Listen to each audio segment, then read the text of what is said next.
Right, Chloe, does this feel a bit artificial? Yeah? Say hello, everyone. So thank you for being a guinea pig for this. So the idea is just I'm going to ask you some questions, I can do a sort of case history, then have an examination, look at you, and I'll sort of talk through what I'm thinking as I'm asking it, so it'll be similar to what you guys do, but obviously I'm looking from a sort of pain science perspective. Then, examination, and then I'll show you some of the treatments I would use, some hands-on stuff, and then also potentially some somatic tracking or whatever I feel we need to do. Okay? Great. So you've done the second year pain course, so you're not a naive patient, unfortunately, but I'll still go through how I would explain stuff, because I know you guys asked, like, how do we sort of explain pain to patients and stuff, so we'll just pretend that you don't know too much. Okay. So tell us a little bit about why you're here today. All right, so I've got knee pain on my left knee for about 5 years now. I did a lot of investigations and I tried out a lot of different ways to help me out. Unfortunately, none of them really worked or worked to a certain extent, and then the pain just came back. So yeah. Okay. And what happened 5 years ago? Any trauma, any injury? So I was dancing and I had a partial. Some doctors say I dislocated my knees, some others say I didn't. So it kind of, I'm not too sure. But something happened where my kneecap just kind of slid out of place and popped straight back in. Yeah. Okay. And do you remember hearing a click or a pop? Or? I didn't hear a pop. I just felt my knee just went completely out of whack and then straightened up. Straight back in. Okay. So it wasn't at any point sitting here and had to be pushed back. So it was all very quick. Yes. Okay. And you got pain at that moment? So I got instant pain at that moment, and then I did kind of some physio. I did some investigation, like MRIs at that point as well, and then the pain diminished for about a year or two, and then say 3.5 years ago I went to see an osteopath for something completely unrelated. It got mentioned in passing at the very end of the appointment that I had some knee issues. I'm not too sure what he did, but he did something with my knee, and ever since then the pain has just been like constant. Oh really? This is 2.5 years ago? 3.5 years. 3.5, okay. Yeah. And then you thought, I'm going to go and study osteopathy. Yes. so I can undo what they've done. Do you remember what they were doing? I mean, was it manually they were working on your knee? It was manually, yeah. So I remember I was seated on the edge of the plinth, but that's about all I can remember. Okay, and back then you didn't really have much knee pain, or you still had it a bit? I still had a little bit, but it was nothing compared to what I had before and what I have now. Okay. Can you tell me a little bit about 5 years ago? What was going on at the time? You were dancing just recreationally or high level? Or recreationally. Okay. I was in high school at that point. I think it was like right before COVID. So I was entering high school, and then so I was just dancing for fun, really. Okay. Yeah. Generally good time in your life? Was it a lot of stresses going on? A lot of stress. I was changing schools, like completely changing areas. So I was going into with no one I knew, and I was having kind of some issues with some of my friends back home. But yeah. Okay, so not the best time. No. No. Okay. And then this happened as well. Yeah. And so so how long was it? You say a year or two. It kind of just settled itself. Yeah. Okay, and you didn't really have any treatment, or? Well, I did a MRI. The MRI showed inflammation of the Hoffer's pad, and then I remember I did quite a bit of physio at that point. Okay. I think I did 9 sessions with some exercises to do at home, etc. And then in 2022, I think, I did an injection of cortisone in my knee because the pain was that bad. Okay, 2020. When did it start, sorry? 2020-ish? 2020. Yeah. Okay, so you had 9 sets of physio, mainly exercises. Was it also hands-on? No. No, so exercise, okay. Kind of settled a bit, or not really? A little bit, yeah. Okay, but it wasn't going away? Yeah, I mean, I felt like a something was not like the other knee, but it wasn't painful. Okay, and that was when you were using it, or? Yeah. Okay, even at rest? Yes. Yeah, Yeah. so is the pain constant most of the time? I mean, right now it's constant pain. Yeah. Yeah. But back then, do you remember if it was? I think I could there was like a baseline of pain. Yeah. Okay. And then you had the injection, so did the pain suddenly get worse again, or was it just not going away? It wasn't going away. Okay. The doctor, I went to a knee specialist. He couldn't really figure out the reason why. So he suggested that, and then the pain kind of diminished for about 3 months after that. And yeah, 3 or 4 months after the injection, the pain just started again. Okay. And he suggested I would do a second injection 2 summers ago. But I said no, because I didn't see the point. Okay. And around about that time you went to see an osteopath? Osteopath was before the first injection. So I think initial trauma was 2020.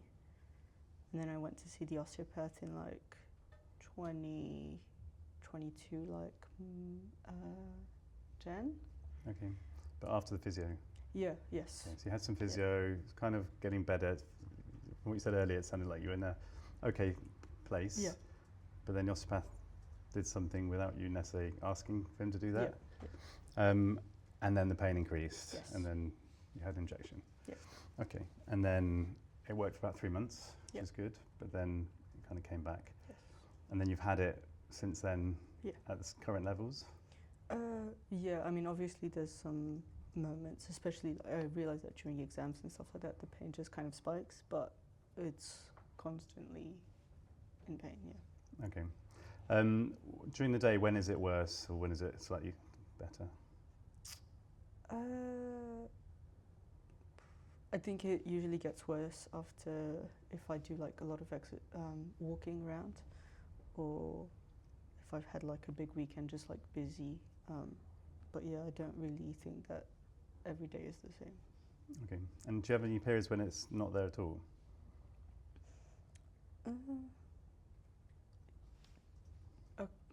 It depends. I think so. Now I do about 3 times a week, strengthening exercises for my knee. Initially, it really helped alleviate the pain, and then now it's kind of slowly creeping back in. Yeah. Okay. And how's it when you're resting or in bed? Uncomfortable, for sure. I wouldn't say it's in pain, but it's uncomfortable. There's an awareness of it, Yeah. even when you're trying to get to sleep, or? Yes. Okay. How do you sleep?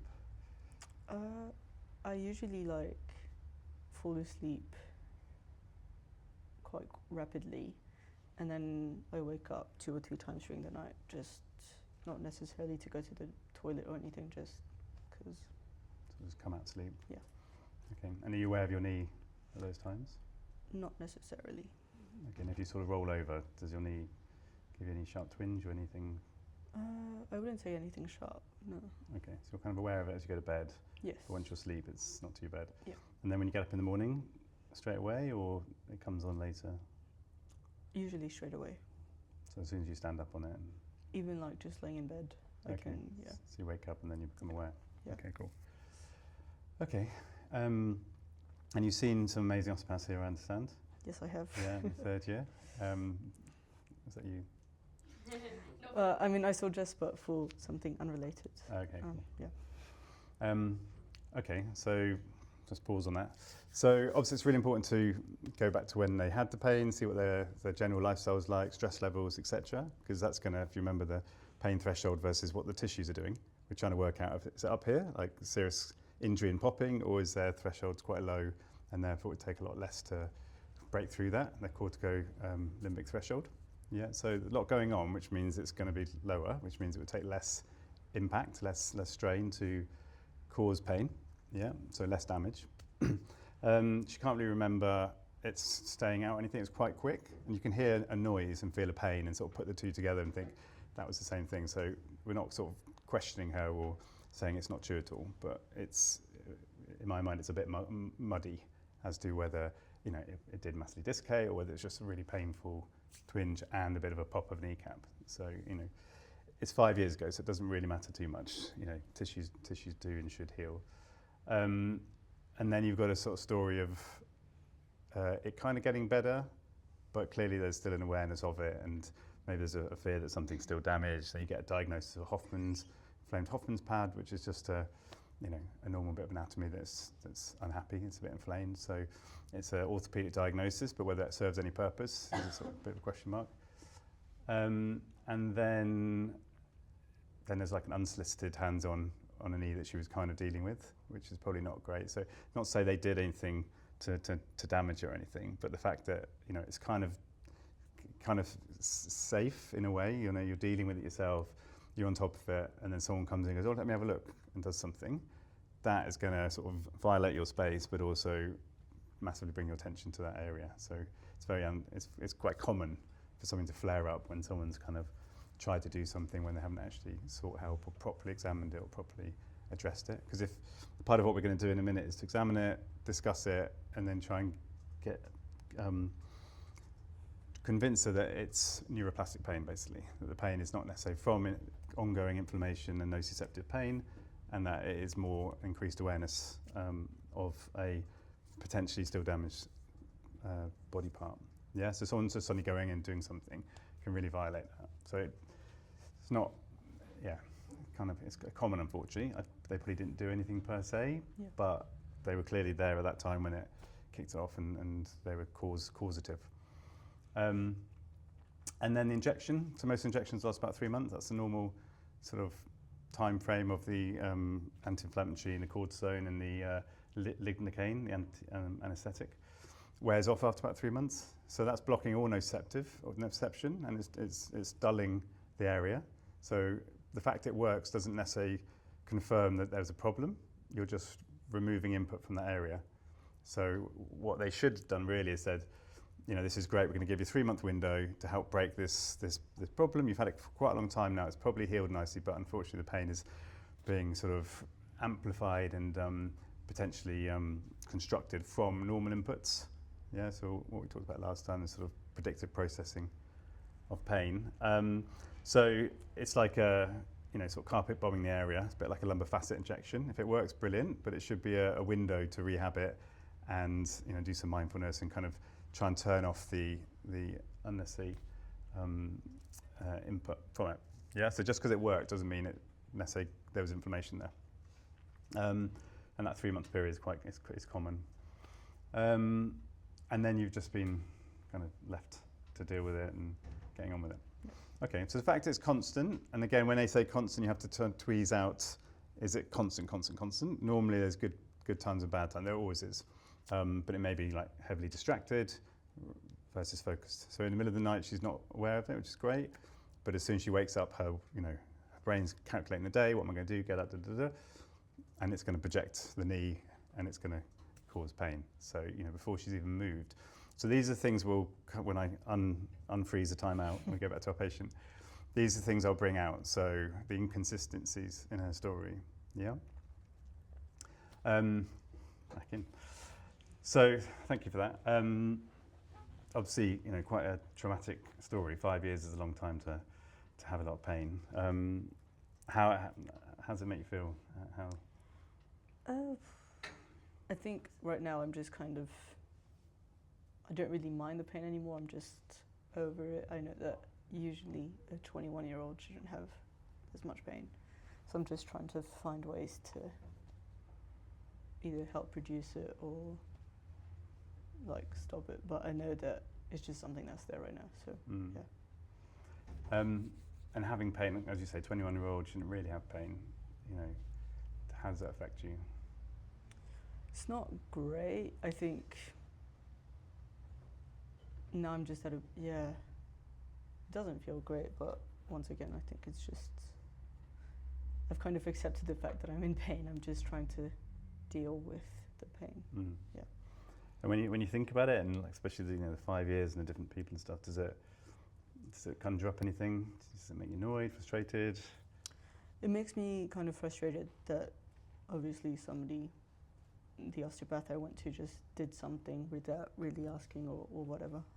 That makes me annoyed because I have a feeling that I had quite a good grasp of the issue that was going on back then. But yeah, other than that, yeah. Yeah.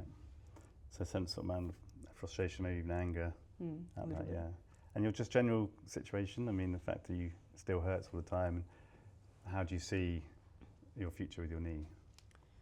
I'm not too sure. I think right now it's just I think I'm quite an active person and stuff like that, and it can sometimes just come in the way of what I want to do, and so that's the most annoying thing.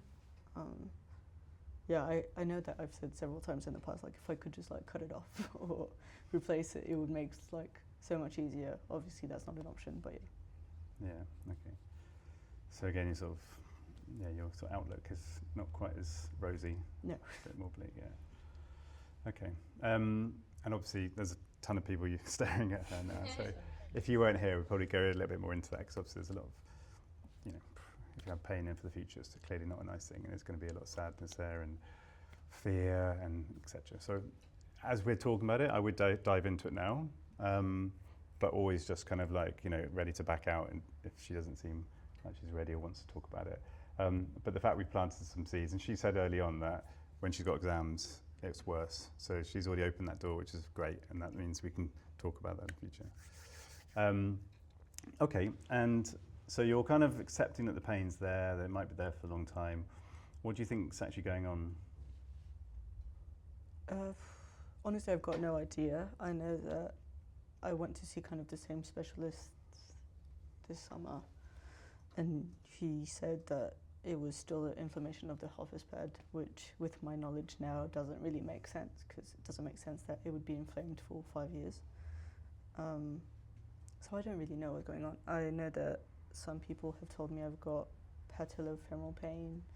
Some people say, like, I think I've seen too many people at this point, Yeah. and I've had such a panel of different diagnostics that it's just a little bit hard to know what's going on. Yeah. Okay. Well, I mean, I can tell you for sure, you've definitely got patellofemoral pain. Yeah. You've definitely got anterior knee pain. Yeah. You've definitely got chronic knee pain, which are all the same thing. You've just got pain Yes. around your knee. So, Yeah. doesn't necessarily need a diagnosis per se. Yeah. Do you feel that it's weak, that it's not as strong, that it's delicate, that it's fragile? I don't feel that it's weak. I know that sometimes if I'm standing for an extended period of time and then I start moving again, it just kind of lets go. And then I just kind of tumble and like get back up. But other than that, I don't feel it's weak, no. Okay, good. And you are exercising still, and you say sometimes it makes it feel good, but then Yeah. it can feel worse afterwards? Yeah, sometimes also while I'm doing the exercises, I can also, depending on what I'm doing, the pain, I mean, it just feels like it's too much for me to handle, so I either drop the weights or change my exercises and stuff like that. But Mm. And what sort of exercises? I do a lot of hamstring exercises to muscle up my hamstrings, and With weights? yes, So what's this like? hamstring curls. So, okay, sort of I lying in do- front, Yes. doing legs up, yeah. Yeah. I also do like step downs. And Is then that kind of a lunge? Step down? Or? so I do lunges, and then I also do just like kind of standing on a platform and going down on one leg, just like touching the floor. That makes sense? So going forward off it, or going backwards off it? Forward off it. Forward off it. Okay. Yeah. And sometimes that can feel too much, so you Yeah. kind of you leave it. Okay. And without running or kind of cycling or So I would love to be able to run like completely. I know. So I try to run a little bit, but usually I have to either stop or shorten my route by quite a bit, because I know that by the time I get home, I'll be done. from running or cycling? as well? From running, yeah. Cycling's fine. Okay, cycling's good. Oh, brilliant. And running, how is it hurt straight away, or is it sort of build up, or what can you do? I think usually I can run like about 5Ks, but it's just after 5Ks it becomes too much, like I have to stop running. But before that I can definitely feel like it's quite painful. I think, yeah, I don't really know, but like from the start-ish, Like I can So run you're out. aware of it straight away, Yeah. and that kind of stays manageable, Yeah. like 4K or something, Yeah. and then it starts to ramp up. Okay, good. So if we just said do like a 3K run, do you think you could do that without too much kind of sort of concern? Should be able to. When was the last time you tried? Last time I ran was June. June. Okay, Yeah. cool. And something you'd like to get back to? Probably, yeah. Brilliant. Okay, cool. Well, we're going to have a look at it in a minute. We're going to have a thorough look at it. Without even looking at it, though, I can tell you that there's no way that the pain you're experiencing now is due to those tissues. Mhm. You know, if it was an acute sort of fresh inflammation, that would be a much more kind of sharp pain when you use it, when you get on it. But at rest, it should be able to be fairly quiet, unless it was really inflamed, and then you'd see it be red hot and swollen. And that may have been the case when you first did it. But that's 5 years ago. So just the fact that there's a fairly constant awareness of it, and then when you sort of run, it stays there, it doesn't ease off. So it's not too much pain. And normally when you haven't got like a more of a chronic problem, then our nervous system sort of blocks that out as we run further. But with you, it's not, because it's clearly, it's a big issue. It's been there for a long time, and your nervous system's not just going to forget it overnight. So it's always listening out for it. So that's good. Obviously frustrating, because it's like, if there's nothing wrong, then why is it not gone away? And unfortunately, it's just one of those things. Our nervous systems are constantly trying to help us, look out for us, and protect us. And so they quite quickly learn what's dangerous, what's damaging. So when you're, and it's a great example when you're lying in bed. So you haven't even moved, and already you start to become aware as your brain starts to sort of go through the day and think what you're going to do. And it knows any minute now you're going to get out and put your weight on it, and it's going to hurt. So it starts to almost predict that and preempt it. So it just lowers the threshold down and makes it more sensitive. So when we have a look at it, I imagine there'll be some sensitive tissues, some movements will be not nice, and we're not going to force through anything. We're just going to just sort of map out what you can and can't do. Yep.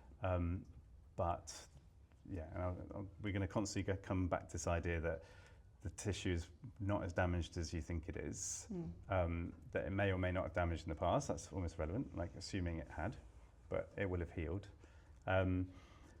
But the fact that your story, this osteopath, everything's just kind of just reassured and reaffirmed to you and your nervous system that it makes sense to be sensitive and in pain, because there's still a danger there. And this orthopedic surgeon, who's obviously trying his best to help, and I'm sure he's done a great job, maybe we need to leave that diagnosis. And it sounds like you've come to that conclusion already, which is great, but this idea that it's still inflamed several years on doesn't really make sense anymore. But it does keep that idea in our head that, well, if it's inflamed and we put weight on it or run, then it's not safe, and it's going to damage further, and therefore it makes sense for our sort of brains to listen out to it. So what I'm going to try and sort of convince you of is that, rather than it being what we call nociceptive pain, which is where pain is coming from the nerves in the tissues in the joint, and that's what happens when it's inflamed and the tissue's damaged, that actually over time it's become more of a sort of learnt response, and it's now more in your nervous system, and your brain's kind of listening out to yourself. So it's not in your head completely, it's always real pain, you're feeling it, it's real. The tissue damage at 5 years ago was very real, but the last 4.5 years, maybe that's not quite as it's not coming from the tissues. Yeah, does that make sense? So we call this neuroplastic pain, and it just means the nervous system, plasticity of the nervous system. You've probably heard of that. How the nervous system is just slowly turning up the volume on it. Which, once we can sort of convince you of that, the good news is we should be able to get rid of it, and we can extinguish that. It's not easy, it's not quick, but by giving you some exercises, getting you to sort of think differently about it, we can just slowly turn down the volume on those signals. Yeah, makes sense. A few things that you've mentioned which just help to sort of back that up. You said when you have your exams, it gets worse, and you're not necessarily doing much. Maybe you're doing less exercise, maybe you're sitting for longer, but ultimately you're not exercising. Yet when you do exercise, it doesn't flare up massively. So there's already a sort of, something doesn't quite make sense, does it? How much physical force is going for your knee versus stress levels and stuff. And then there's lying in bed in the morning, it starts to hurt before you've even walked on it. So lots of things which lead us to that neuroplastic diagnosis. We've just been sat here for 20 minutes talking about it. How's it feeling at the moment? No different than it was 20 minutes ago. Okay, so it's not getting worse, or? It's not getting worse. I've had quite a big weekend, and so this morning when I woke up, it was more painful than it was, say, 2-3 days ago, and it's still pretty much the same, but it's not more painful than 20 minutes ago. Yeah. Okay. Cool. And so, just remind me where it is, where you get the pain. Good thing is I've got scars where it is because I went to get leeches put on. Oh wow! When was that? Feb of this year. Okay. Nice. Yeah. So it's like kind of here. That's the main point of pain. Okay, and it's tended to touch? When you No. poke it? No. Okay, and what movement could you do now to sort of aggravate it? That's the thing, is that I can literally do anything. So there's no... I think if I do single leg squat, usually that's kind of more painful. If you just do that, how's that? It's alright. It's not like more painful than anything else. So there's just a constant awareness. Yeah. And as you do that, it doesn't change. No. Okay. Yeah. Okay. Let's just get you to stand up then. So obviously you don't want to aggravate it and flare it up hugely. So if you were just to sort of using a chair as a support, if you were just to sort of bend down and go like that, can you do that? Yeah, that's fine. Yeah, doesn't aggravate it. No. No. So what would you do? Like you said, was it a lunge or? Yeah. So I'm gonna fall down now. Like this, I can definitely, like, it aggravates it for sure. Okay. Yeah. So that's with your good leg going back. Yeah. Yeah. And as when do you feel it? Straight away? As you bend? Yeah, pretty much straight away. Yeah? Yeah. Okay. And if you sort of help yourself down in that position, how's that?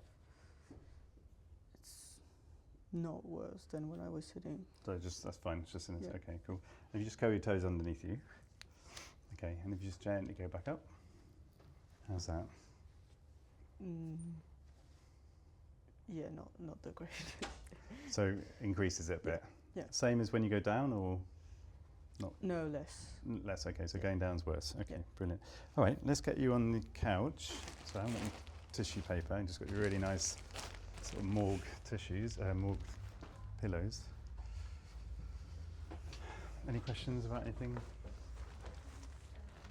Were you trying to find that specific movement because? Just because we're going to work, around it and through it. So just trying to find whatever hurts. And if it's tended to touch, then I'll map that out. If she says there's no tendons at all, then I'll have a little look, but I probably won't spend as much time really trying to find that tissue, because it doesn't really matter. We'll find if there is something there, then it's allodynic.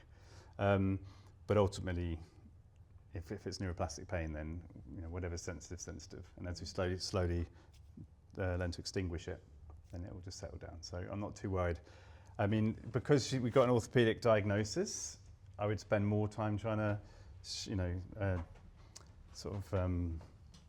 what's the word, debunk that, but they've got scans. There probably is.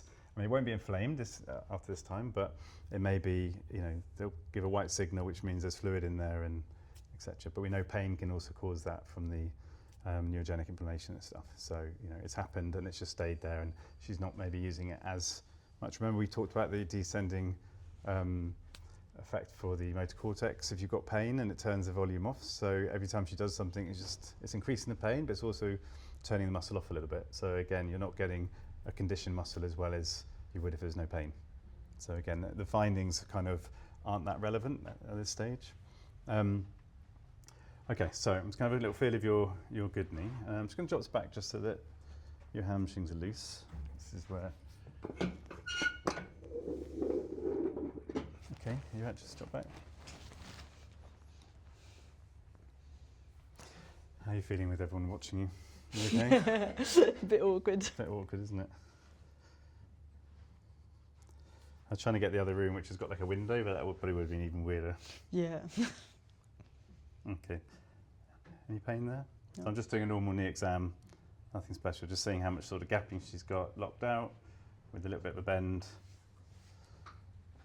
see what the tib fib's doing.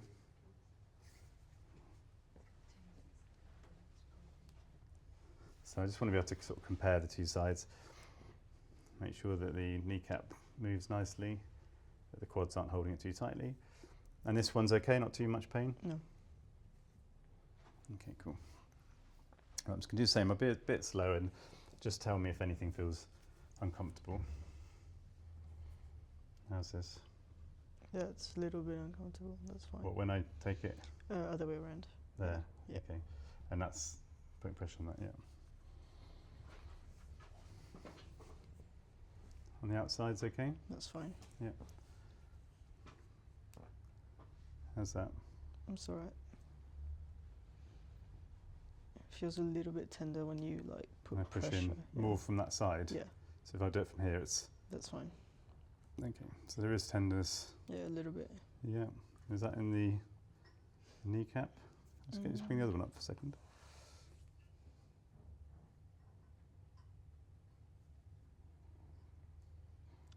I guess I'll be feeling as well, just like, see if one tendon's a bit kind of fattier and not as robust as the other one. Feels fairly similar. So on this side here, it's okay? Yeah. Yeah. This side bit's sore? Yeah. All the way around to the side of the joint line? Yeah, that's so it's more so around the side. Around here? Yeah. Okay.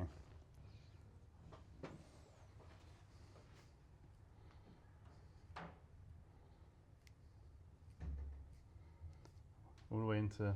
Yeah. How are these? They feel similar when I push there? It's more tender on the More left side. tender. Yeah. Okay.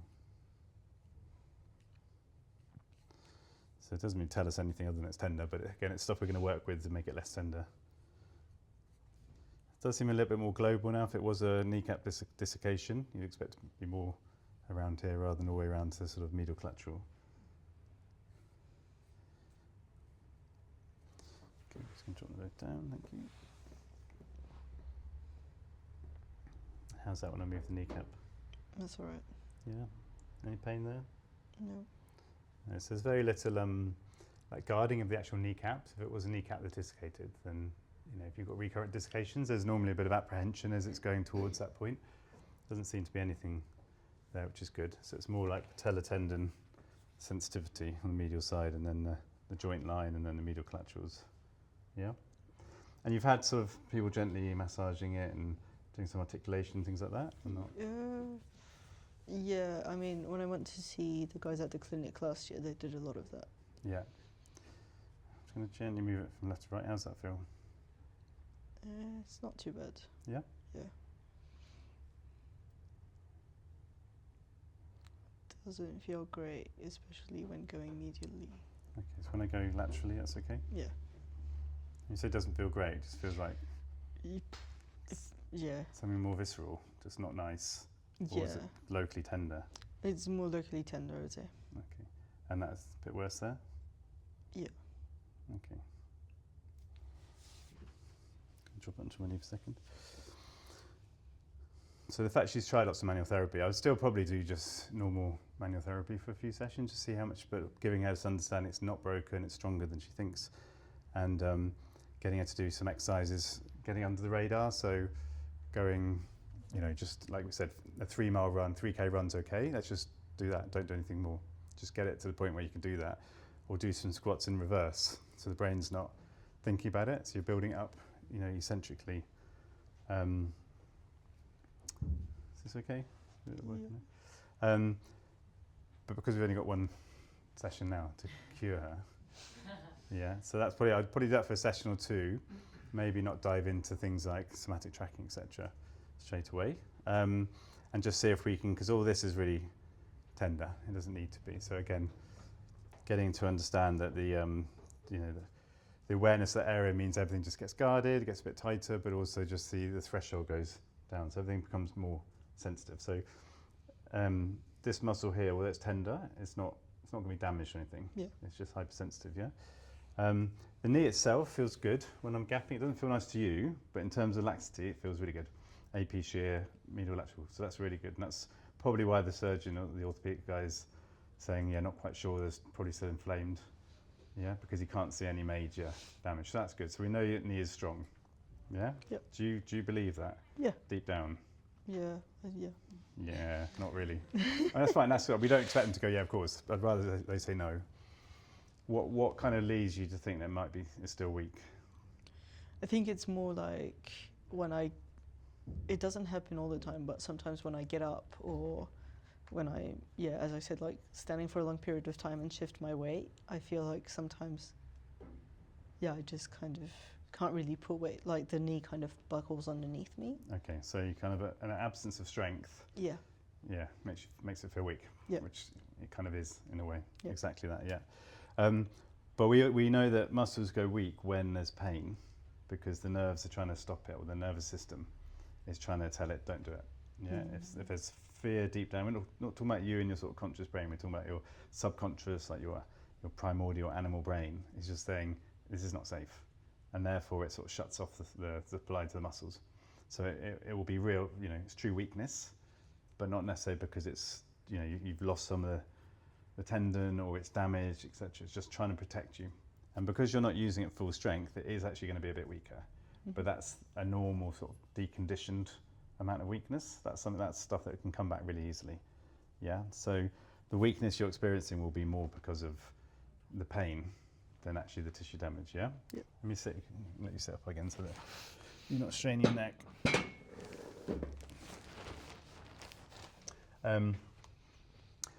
Okay. So what we're going to do now? What time is it? See. 25 past. 25 past.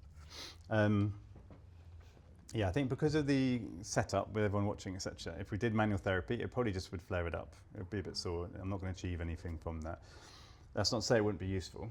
So I would definitely get colleagues or go into the clinic and do it, but not in a sort of trying to fix the tissue, but trying to desensitize it. So sort of mapping out where it hurts. So the quad's painful from there, not too sore up here. Yeah. So having someone just really gently massage this, and you can do it yourself, but in a sort of, as soon as you think that they're doing something that's damaging, bearing in mind you had an osteopath do something to it, so just a pair of hands on it is probably at some level your brain's just going, this is not good, this is what caused it all. So just getting in and waggling it's going to have an adverse effect probably. But getting sort of some nice loving soft tissue into the areas above and below it in a safe way, so really gently, not too painful, nothing that's making her wince. So I'm constantly looking out to see if she's wincing, if she's backing off, if she's not happy with what I'm doing, because that will just be, threshold wise, it's just going to be dropping down. Yeah, so, getting someone just to really nice and just do some really gentle stuff that's really calming and you're happy with. Again, on the hamstrings, anything that inserts around that area. Is that okay? Not too sore? Yes, that's all right. So in this case, I wouldn't do like a D-Nix thing. I wouldn't do anything that's going to be uncomfortable. I wouldn't be trying to break through. Sometimes I might, but in this case, I wouldn't, because there's so much fear, especially around hands, that it's going to have an adverse effect. Yeah, and similarly, back of the gastrocs, anything that's attaching to that area, it's going to be a little bit tight because it's guarding and because it's hypersensitive. Just really gently work into it. Yeah, and similarly, I do some really gentle. So she didn't like it when I do that. So I'm not going to go suddenly into it, just really gently, just doing some really nice little movements. Is that okay? Yep. Not too sore?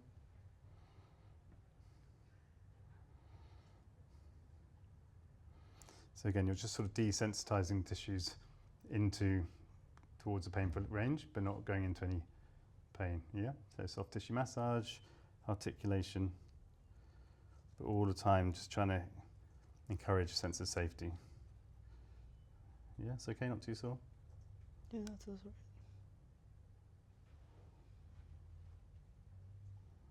Let's give you a tiny bit bigger. Is that right? You starting to feel anything come on there? Or A little bit. just as we go a little bit further? Yeah. Yeah, okay, good. Okay, brilliant. All right, so we know that the knee feels strong, to me at least. Yeah, all the ligaments are strong, which is brilliant. You can do a reverse squat, which is just as much force in a way, but your brain's not really quite aware, so it's still sore, more sore, but not as sore as going down, so that's great. And yeah, and everything else you said. You said you had a busy weekend. Was that what, walking around? Yeah, walking around mainly. Yeah, so you've gone through a lot. Okay, brilliant. All right, let's have you sitting up again. Okay, come and sit here. Okay, so I'm going to, as an example, do some somatic tracking. Yeah. So just going to take her. So we know that her awareness is already increasing the pain when she sort of thinks about it. When she's lying in bed, she's not necessarily actively thinking about it, but yeah, that's what the brain will be doing. So it starts to hurt even just from being awake in the mornings. So what we're going to do is just find a nice space that she feels comfortable in, get her into sort of a regulated state where she's all calm, and then we'll just take her awareness to that area. And we're just trying to see, again, it's all about providing the evidence for her to show her that the tissue is not the main cause of the problem, but it's a much more complex nervous system thing, yeah? So the idea being that if we can take awareness to her knee and it's worse without moving, then that's interesting, something there. Yeah, and again, similarly, if we can maybe bring the pain down slightly while also loading it in a way that's not as expected, then that's also showing her that it's stronger and the pain's being produced from a more complex way.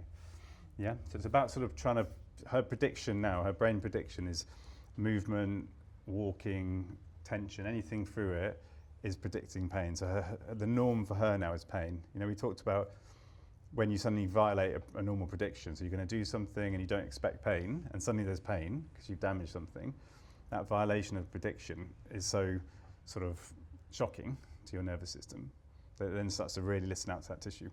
Yeah, and often that's because you've damaged it, your knees caps flung away or something. But 3 months on, 6 months on, etc., where it's healed, that prediction's now it's predicting pain. So it's the opposite way around. The normal prediction is that it's going to hurt and it's going to be painful, and it is. So we have to sort of not violate that prediction, but gently try and introduce things that's going to, violate prediction is the correct term, but it just sounds a bit harsh. Yeah. So if we can suddenly show her that actually, I've just done something that didn't hurt, then that can kind of break that link. Yeah. All right, so start off, we're just going to do just some gentle mindfulness, okay? If I get everyone to close their eyes as well, just so we all feel comfortable, yeah? So, yeah, just close your eyes. I'm just going to do a bit of gentle breathing, so just breathe in through your nose and out through your nose. Can you breathe through your nose? It's not blocked, yeah? Yeah, I'm all right. Okay, so just breathe in, breathe out. Okay, and as you're breathing, just really try and bring your awareness to your nose. Try and feel the air as it comes in and as it goes out. You should be able to notice a slight change in temperature as the cold air comes in, gets warmed by your blood, and then the slightly warmer air as it comes out.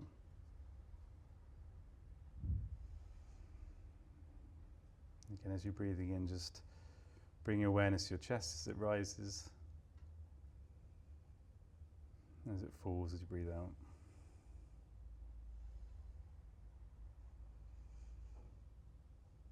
Okay, how are you feeling at the moment? Feel good. Yeah, relaxed? Yeah. Even though no one's watching, they've got their eyes closed.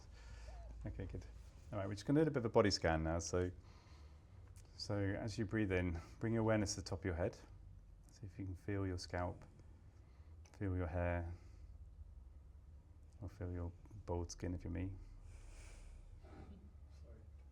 Okay, and then, so we can breathe into the top of the head, there to the top of the sort of sides, top of the ears, around your eyebrows. And breathing into behind your eyes, so bring your awareness to that area. And as you do so, just see if there's any tension, if you're sort of frowning or tensing your face up in any way.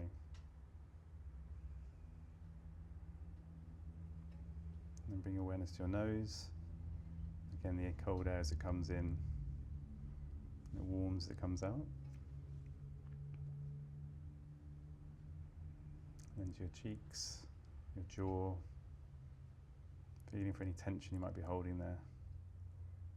And if you do feel any tension, just let it all relax as you breathe out. So as you breathe in, just bring your awareness to that area. And as you breathe out, just try and let it go. And coming down into the front and the back of your neck, into trapezius. Again, just seeing if you're holding your shoulders up in any way. And if you are, just on the out breath, just let it all drop. Into the front of the chest, and the back, into the shoulders.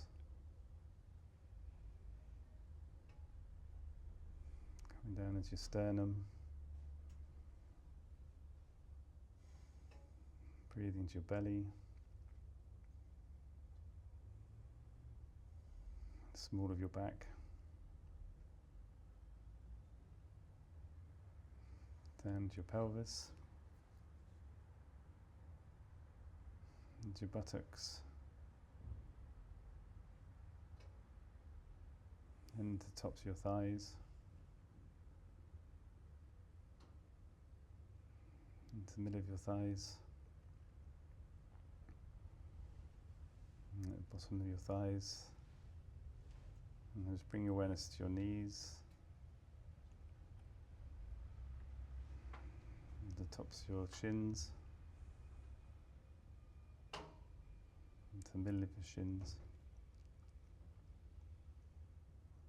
Down into your ankles. Into the tops of your feet. And the soles of your feet. And all the way to your toes. Okay, and when you're ready, just gently open your eyes. You okay? Yeah. So as we were sort of going for your face, do you notice any tension that you're holding? Yeah, a little bit. A little bit up there, yeah. In your shoulders? In my right shoulder. Okay, cool. As we went down here, No. chest, belly, no. Thighs? More on my left. More on your left, in okay. the left side. And as we went through your knees, did you notice any change? How did it feel as you were taking awareness? So from being nice and calm to getting through here, do you notice any change in yourself and your breathing? Yeah, I kind of felt like woozy. Woozy, okay. Yeah. And did you feel more awareness Yes. as you went through that knee? Yeah. Okay. And then as you went past it, did it pass? Or were you sort of stuck Not with really. it now? I think I was kind of, Okay, but prior to that, you were sort of here, were you? Were you aware, how much were you aware of your knee as you were breathing for your, feeling top of your head and stuff? not sure, but Not I sure. was definitely like still aware of my knee. Yeah. Yeah. Okay, cool. Okay, so we just gonna do that again, yeah? So again, just take a nice breath in through your nose and breathe out. So really try and bring your awareness to that cool air as it comes in. And slightly warmer air as it comes out. And then just feel for any tension behind your eyes, around your temples, around your jaw. And again, if you're feeling any tension, just let it go. Okay, so as you're doing that, how's the awareness of your knee? Less than Less. it was. Yeah. Yeah? Still Okay. present, but less. There's a slight change in it? Yeah. Okay, good. All right, now what I want you to do is just continue that sort of nice gentle breath and just breathe into your knee, so into your left knee. But this time around, rather than just being like in it, like you're in a sort of absorbing ball or, you know, like a snow globe in the middle of it that's being shaken up, I want you to be outside that. Okay, so you're standing, imagine you're in an aquarium and you're just, so again, close your eyes. Imagine you're in an aquarium and you're staring through the glass and you're seeing like a shoaler fish. Okay, so imagine your pain. You have to go with this. So imagine the pain, the density that you're feeling in your knee. Yeah, are you good with imagination? How's your? Really bad. Really bad. Okay. All right, well, we'll come back to that in a second. Okay, so just with your awareness on your knee, can you just tell me can you describe the pain to me? So not how it's feeling, but like what you're seeing. Can you give it shape, a colour, a texture? How big is it? Is it the size of a plum, a peach, a melon? Like between a lemon and an orange. No, okay. So as you're breathing in there, just I want you to sort of breathe around there. Just try and find some space around the pain. So in the top of your thigh, it should be relatively okay, yeah? And if you go into your shin, that's okay. So just breathing either side and left to right. Can you just breathe into the spaces where it's okay? And just start to sort of like give shape or give form to the pain.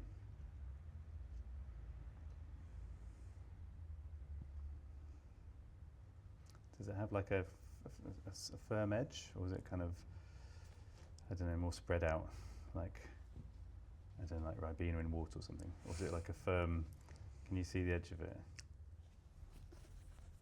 Am I supposed to answer Yeah. that? Sorry. Yeah. Yeah, it's more like kind of runny, like honey-ish. Okay. Yeah. And it's about the size of a sort of lemon, big lemon. Yeah. Yeah, okay.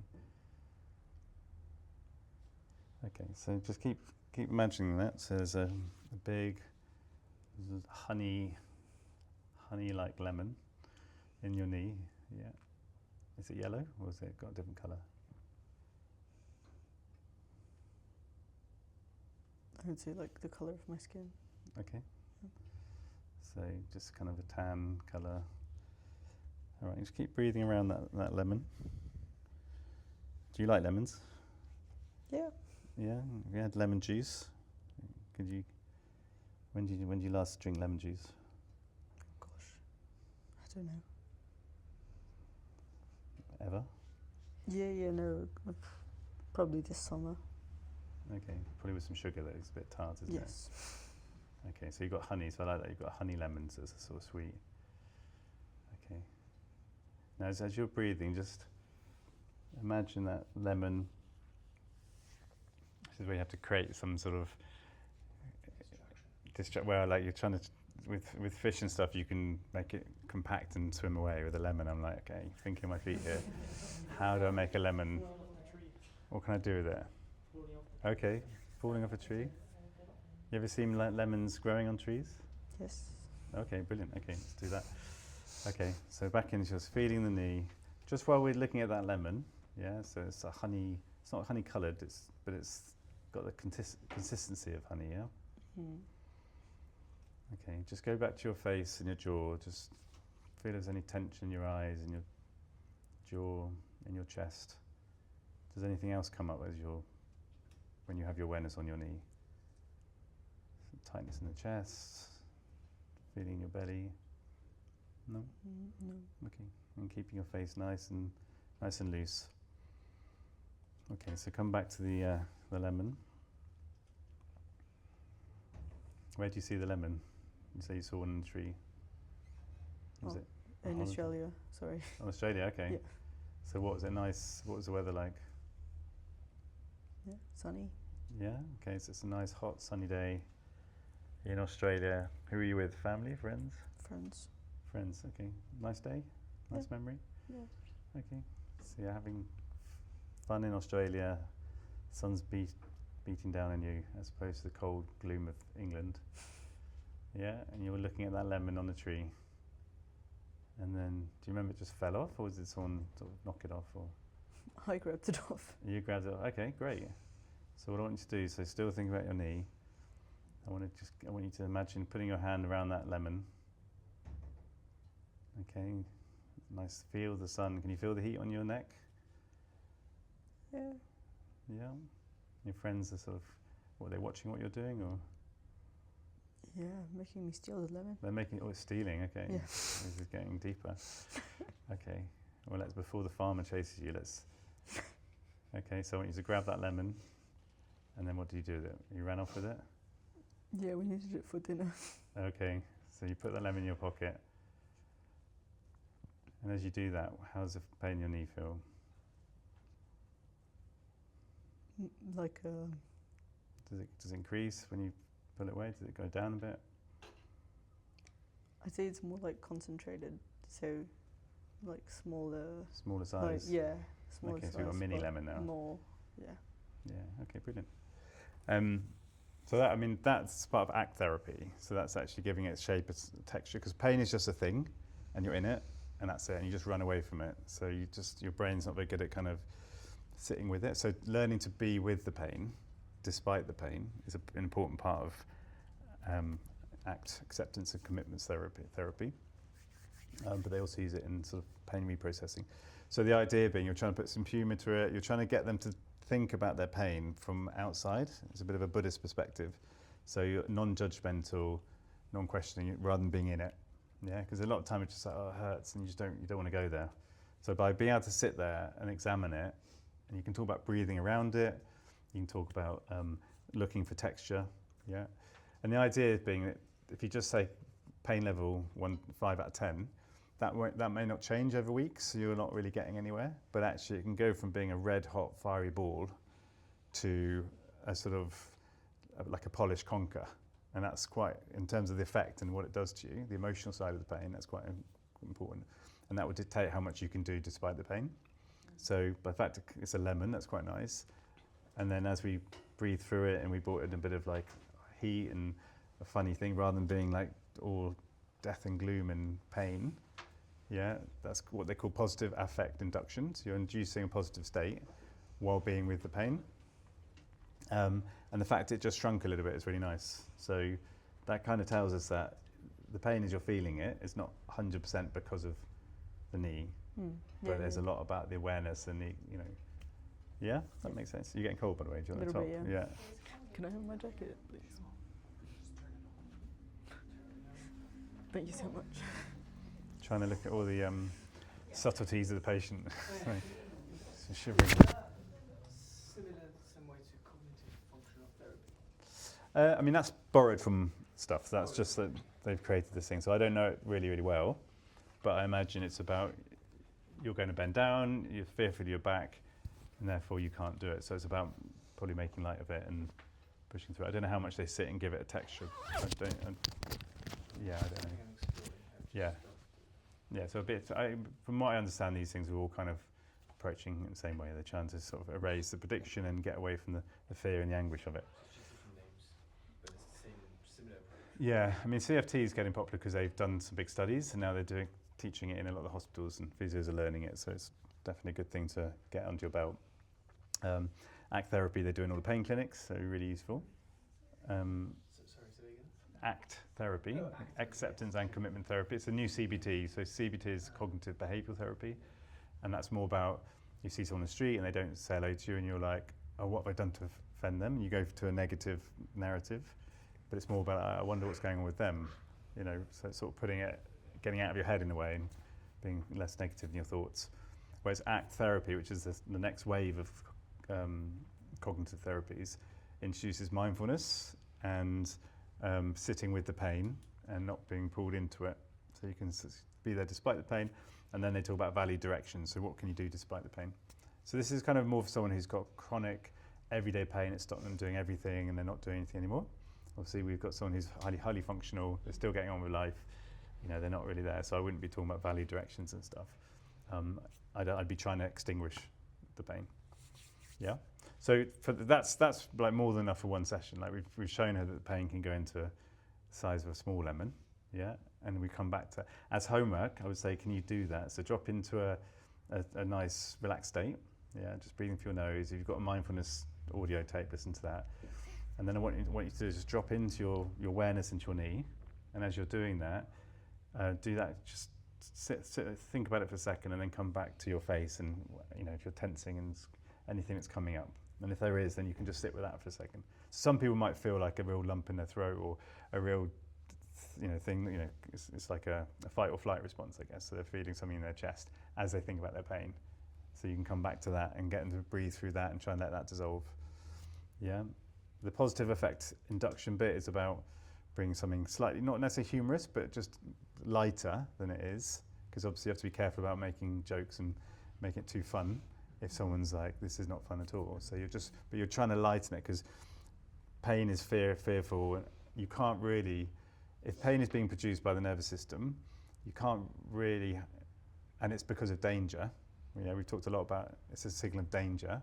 You can't really be in danger if you're laughing and giggling, having fun. That's the idea. So the best way to get to safety is actually through humour and lightening it, but you have to be really, really careful how you do it. And but I'm showing you all this just for the future. Yeah, this is like post-grad stuff. Like don't dive in and try with your patients because you're like going to upset them. You need to know your diagnosis. You need to be. I can be confident after 20 years that her knee's not broken, and I don't necessarily need to do examination, but you have to do everything. So, yeah, caveat for what I'm doing here. You okay so far? Yeah. Okay, and then what you can do is you can then take it same sort of thing. So the next session, I would come back and we can do it now with an actual exercise. So that's just that, because if there's background pain when they're not even moving, then that's great. You can work with that because that's something we just need to, you want to get them in as comfortable position as possible so they know that it's not like something, dragging on a tissue causing pain. So get it really comfortable, maybe with pillows, and then you can work with the awareness. Yeah, and if you can just slowly start to bring that's kind of erasing the everyday constant, like the default mode network side of stuff. I don't know if we covered that with you guys last year, but when you're either thinking, you've got your thinking brain, and you've got your default brain, which is the ruminating, just mindlessly, whatever your brains are doing when you're not thinking. Yeah, but with pain, that actually gets sort of turned up, and you can always be listening out for it. So yeah, if you can sort of work with the pain with some breath work. If it's there constantly, that's great. Sometimes it's not, it's only when they use it, and that's fine as well. So, are you okay to explore a bit further? Okay, so what I wanted to do, let's get to a position where we're going to you can do a half squat, but you can sort of support yourself. So, if you lean on this, yeah. Can you go down to a half squat? How's that? That's all right. Yeah? All right, as in... Yeah, no, it's good. Does it increase it or? No, that's Okay. just me. And let's just without that first of all. Can I get you just to really gently just go down to here? Yeah. And then come back up again. How is that? Is that any different to when we first did it? No. It's the same. Yeah, pretty much. Yeah. Okay. So despite what we do, this is now a different prediction. This is the squat prediction. So it's a different thing. So if that doesn't change, is fine. That's not an issue at all. Okay, so when do you first start to feel it? Like there. There, okay, cool. So let's put your chair. Can you go into that again? So just when it comes on. Yeah? Yep. Come back. So that chair tells us we're not going to go. Don't move your foot there, yeah? Yeah. Yeah, so that means we just know where the marker is, okay? All right, so again, I want you to take a nice breath in. Everyone close their eyes. So deep breath in, let's get calm again, just regulate. Big breath in, breathe out. And again, just feeling the nose is the best thing because it's just really generally a safe place. If you've got blocked nose, then you have to do something else. But yeah, so just a few nice breaths, breathing out. Okay, now can I get you to put a hand on your belly, hand on your chest? Just feel that your hands rise and fall as you breathe in. Yeah, you okay? Mm-hmm. All nice and calm? Now we know the chair's there, so you're not going to go too far.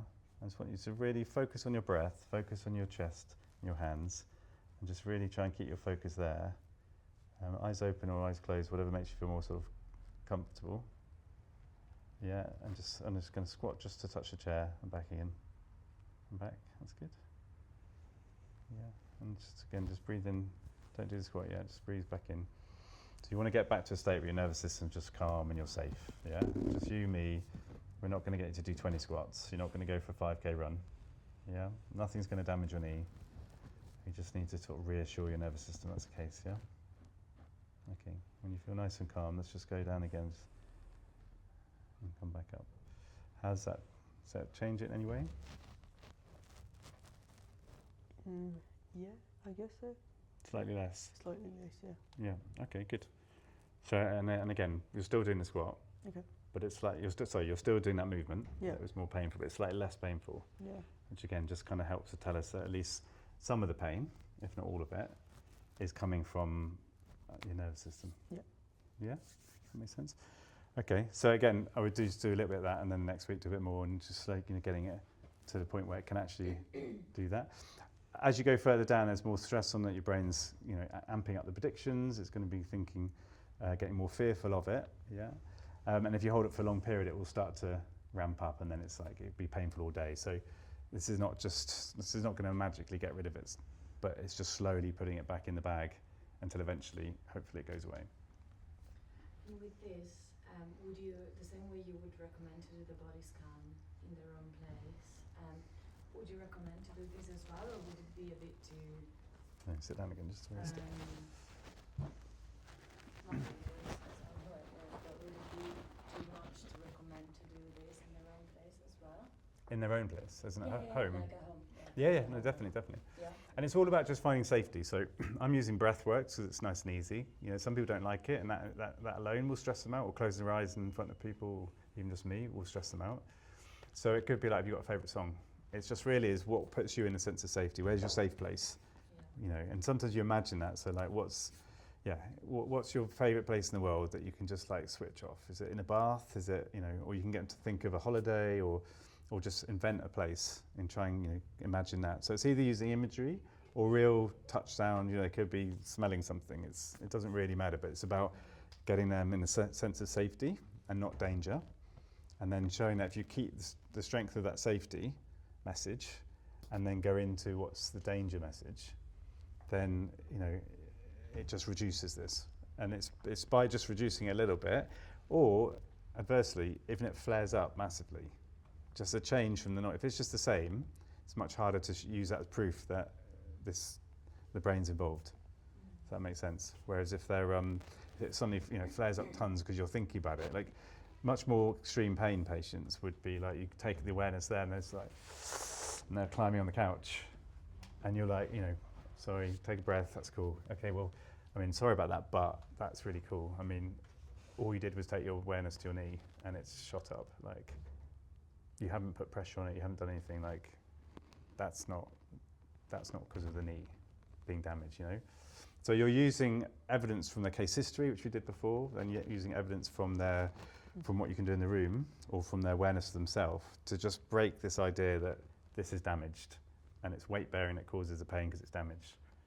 Yeah, and it's constantly saying that it's solid, it's great, and and then each week you just kind of go, right, anything interesting happened this week, and then like, oh well, actually, yeah, I was dancing, at a party or something, and I didn't notice it at all. You're like, oh, it's amazing. Or, yeah, it's really bad because I was, and always at some level it'll be because their brain's overthinking it or not, or they're giving themselves grief, or, so this is where it becomes a bit more of a bit of a psychological session if you're talking about personality or giving yourself a hard time and stuff. But, it's how comfortable you are with it. Okay, and then the other thing you can do as well. Are you okay? It's maybe Sora today, so apologies, but we're kind of doing 3 sessions in one. Yeah. So the other thing is to build them up with like you've got it. You're strong. You're a champion. This is nothing. You can do this, and build it up for a bit of a sort of almost a positive fight or flight. Not fight. Fight rather than flight. Does that make sense? Yeah. So okay. So we know that you can do a squat. Yeah. Yep. It's not nice. It hurts, but you can do it. Yep. Are you comfortable that if you were to suddenly go all the way down there and back up again, your knee wouldn't explode? Yeah. Yeah, you'll still walk out of this with a knee. Yeah? Yeah. Yeah? You sure? Yeah. Is there a bit of you who's like, it's not safe to do that? No. No? Okay, cool. Yeah. So, again, can I get you to, so this is, I guess that's a maximum one, isn't it? Because you're not touching your knee. Is that any PTs in the room? Like, because you're stopping, but it's all the way down here. Is that a maximum one? So almost touching and back up again. Yeah? So, Yeah. so I just want you to, as you normally would, just do a squat. Just go down and then back up again. Yeah. How was that? How would you rate that? Pain-wise? A little bit, a lot? A little bit, yeah. Yeah? Okay, cool. All right. Now, okay, I want you to think, right, again, so close your eyes.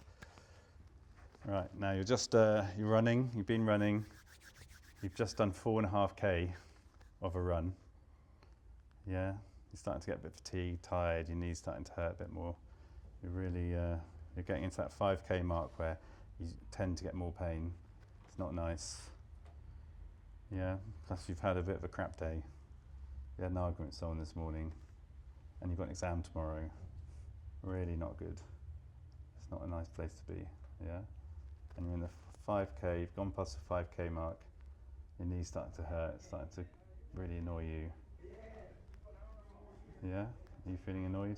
Mm-hmm. Good. All right, now just do a squat. How's that? No different. No change, not worse. No. Okay, that's cool. Okay, now this time, we're going to do it. This time, what you think, you've got this, okay? You've got a strong body, you're 21 years old, you're not 51 years old, yeah? You're young, you're strong, you're agile, your knee is strong, yeah? Even the orthopedic surgeon can't find out what's wrong. So, you know, that's good, yeah? Mm-hmm. Your knee is strong and you can squat. You are the queen of squats. You literally are the best squatter in the world. Yeah? Yep. You're a professional squatter. I don't go to the gym, as you can tell. Okay, so we're going to do it together, and in a minute we're going to do a squat, yeah? But you've got this. Pain is nothing. Pain is just weakness leaving your body. It's irrelevant. It's not going to stop you doing the squat, because this is the final of the World Squatting Championships, yeah?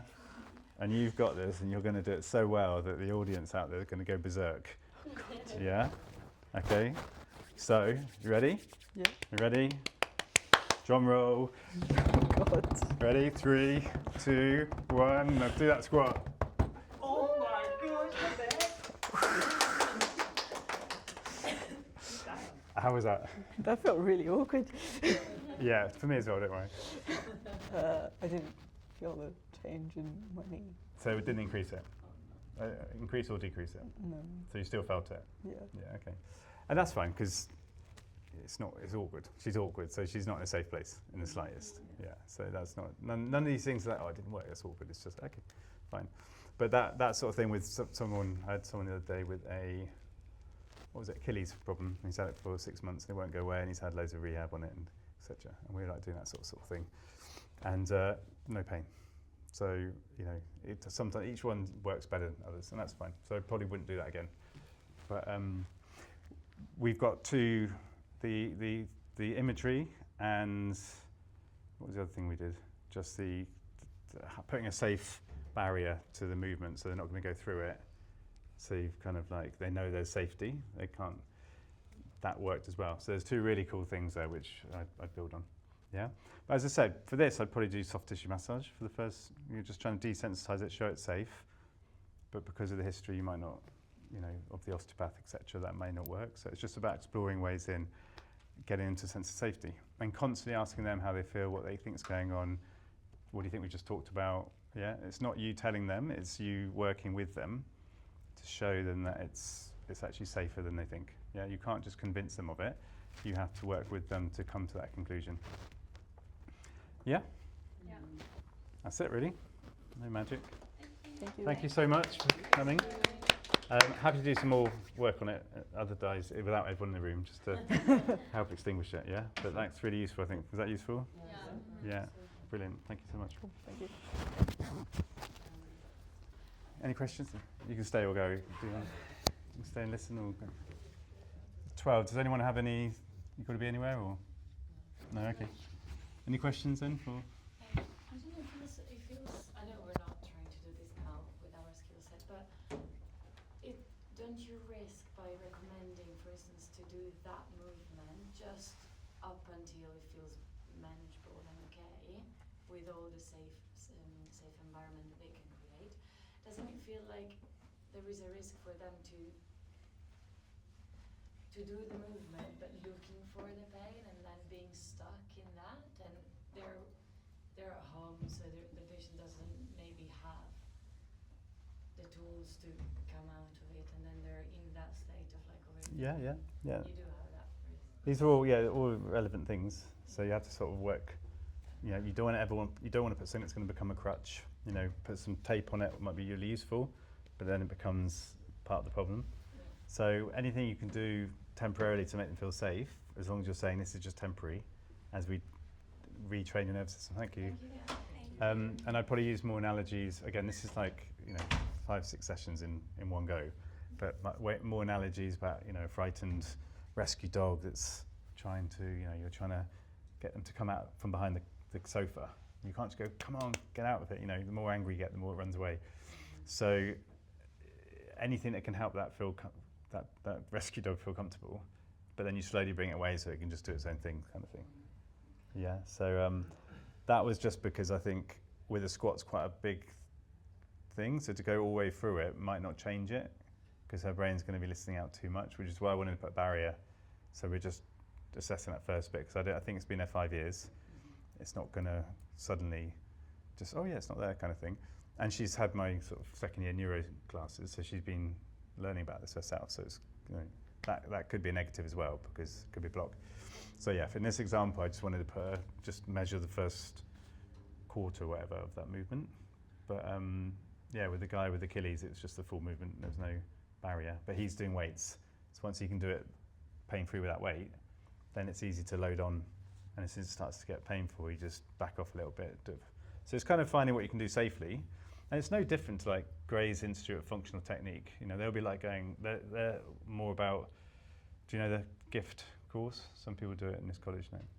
People who really want to learn biomechanics and learn like advanced personal training type stuff, they go and do these courses. But they're kind of doing it like, I don't know, for hip they'll be doing stuff like that, or for pronation or whatever. But it's kind of like graded exposure. So in my mind, it's all kind of graded exposure in a safe way, whether it's focusing on the position and the weights and the muscles, or whether it's from pure psychology in your brain. It's the same kind of thing. You're slowly getting to a feared movement or position in a way that's less fearful. So the nervous system goes, okay, this is okay. So we can do it with our hands. We can do it with normal exercise. You don't have to do all this. This is like, I'm just showing you what it is. Yeah, somatic tracking, ACT therapy.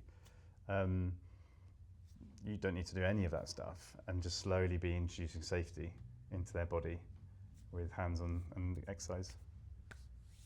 Yeah, does that make sense? I wouldn't expect you to be doing this at all. And I've not done this for the first 15 years of my life, and I was getting most people better. Just when it's much more advanced and complex, you kind of need to drop into their body and make them more aware of it. Yeah, that transition well into what the question I had was about how do you any tools that you give them or ideas to distract themselves from the pain when they're actually trying to reproduce these exercises at home or within the gym. You make them think about the lemon and making it work. Yeah, so for homework, we definitely get them to do it each day. So whatever you've done, you get them to do it, for sure. If it's like moderate to severe pain, then you don't ever do this, because that's going to hardwire it. So distraction, most people have like a big list of things they do to distract themselves.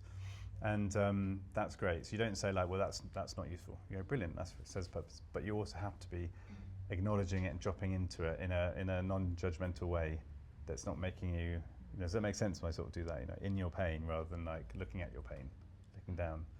So I would probably just stop them doing a lot of the exercises that are just, causing the pain. Say, we'll pause it temporarily, we'll come back to it, but for now we just want to slowly build it up again, but in a less feared way. Yeah, she didn't describe any sort of tightness or stuff like that, but if they've had a lot of pain for longer, they will quite often. I also think it was, it's a bit of a false scenario.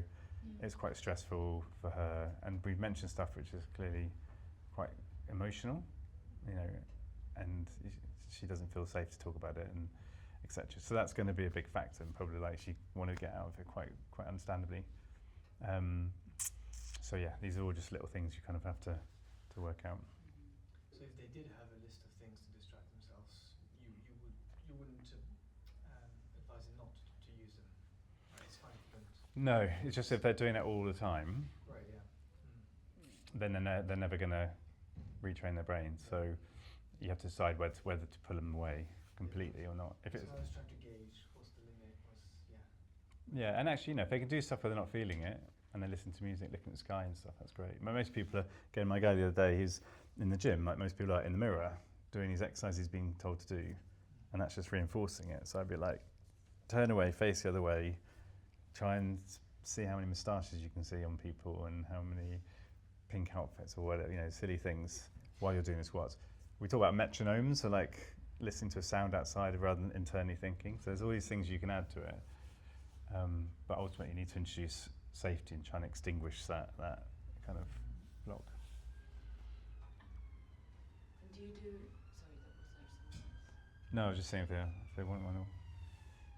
Would you do also the very last thing that you did about bringing all the negative things and then switching it to the very opposite of like encouraging, empowering and all of that? Would you do it in that order for a reason, or was that just an example again to justify that? Yeah, so what I might do is actually just to get them to imagine the movement, which we didn't do with her. Imagine that you're going to bend or you're going to squat, you know, okay, what's going on? Did I do that? I didn't do that, did I? I can't remember what I did. Did we do imagine movements? So that's something, just imagine it. Okay, you're going to do it in a normal way, but not moving, just literally imagining the movement. That can cause an increase in pain or increased awareness. So that would be enough. I wouldn't then get them to be angry and stuff. But again, you're just trying to highlight the fact it can change, because it's all about once their nervous system, once they consciously, but then their nervous system kind of gets that it doesn't need to be there, and then you can make light of it in a safe way, or make them laugh and stuff, and it changes. So she was laughing at the end, but that didn't change it. So that's kind of that didn't work. But yeah, so I wouldn't necessarily, especially if like complex chronic pain, I probably wouldn't be traumatizing them too much with that. But yeah, so sometimes just the positive is enough, and it's slight change. So that lemon was amazing. Like that was great. I didn't think, she said she couldn't imagine stuff very well. I didn't think that would work. So that's like great. That's enough. Brilliant. And let's go back to some soft tissue, safe place for us all, you know. And then next week, just go back to it. So you don't need to do like 3 different things, and they'd definitely be layered rather than just at once. I haven't. That's all right. Sorry.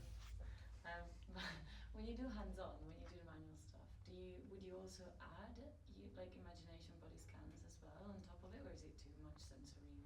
No, not at all. So I saw someone with like fibroids the other day, and she's got this idea it's a massive fibroid sitting on her bladder, and it makes her go, you know, have to pee more and stuff like that. So there's a mechanical element, but it's constant pain.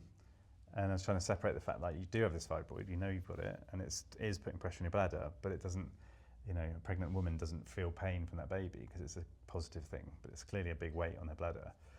So trying to separate the two. So in that case, I was putting my hand on her abdomen and just like getting to a position where it's uncomfortable, like a bit of functional technique, I guess, and just shifting it a little bit. So what was not mildly uncomfortable, well, so it's painful anyway, so just increasing it a little bit, and then getting her to breathe, you know, and then getting her to just softened a little bit.